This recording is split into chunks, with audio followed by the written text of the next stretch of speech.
রান্না বসিয়ে দিয়েছি আমি। আর এই যে আজকে কি রান্না হবে বলো তো, এত বড় কড়াইতে, কত বড় কড়াই দেখো। আমি মনে হয় প্রথম এতটা মাংস রান্না করব।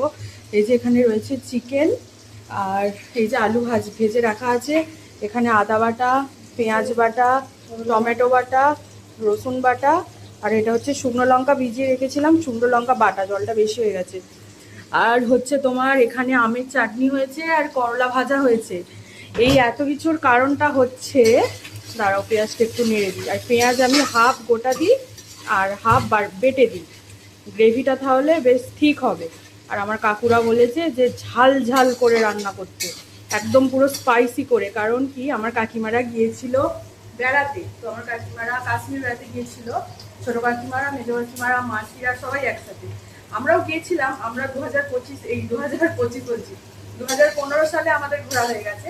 আর কাকিমারা এবারে গিয়েছিল, এবার বাড়ি ফিরছে আজকে।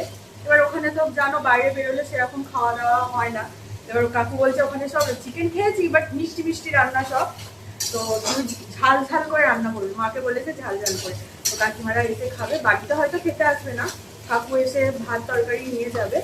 তো সবাই চিকেন খেতে ভালোবাসে, ওর জন্যই আজকে একদম চিকেনের পাতলা পাতলা নয়, গ্রেভি গ্রেভির মতন থকথকে টাইপের ঝোল করতে বলেছে। ঝোলও ঠিক নয়, এমনি আর কি। আর বলেছে প্রচুর ঝাল দিয়ে একদম ঝাল ঝাল করে রান্না। প্রচুর ঝাল মানে অনেক ঝাল দেবো না, আমি চেকেই দেবো। মানে মোট কথা বলেছে ঝাল দিয়ে করবে, বনিরা নালে খেতে পারবে। আচ্ছা, আর আমার মা এখন খাচ্ছে ছাতু। এর আগে আমার মায়ের একবার খাওয়া হয়ে গেছে। আমরা রুটি খেয়েছি, একটা রুটি ছিল, আমি একটা রুটি খেয়েছি, আর কিছু খাইনি। মায়ের খেতে পাচ্ছে, মা ছাতু খাচ্ছে। আমি দেখে খুশি হচ্ছি যে আমার মা খাচ্ছে, কারণ কি আমার মা খেতে চায় না। তো চলো আমি রান্নাটা করে নিই। আমি এতবার ঝাল ঝাল বলেছি, কাকু ভিডিওটা দেখে বলবে কত ঝাল দেবে মনে হয় মানুষ। তো যাই হোক, বেশি ঝাল দেবো না, অল্পই দেবো, বাট যা দিই তার থেকে বেশি দেবো। এই হচ্ছে ব্যাপার। বনিরা তো বড় হয়ে গেছে সবাই, ছোট বনি খেতে পারবে না সোনাই। যাই হোক, তো চলো আমি রান্নাটা করে নিই। এতটা রান্না করতে করতে আর ভিডিও করতে পারবো না, একেবারে রান্নাটা করে নিই।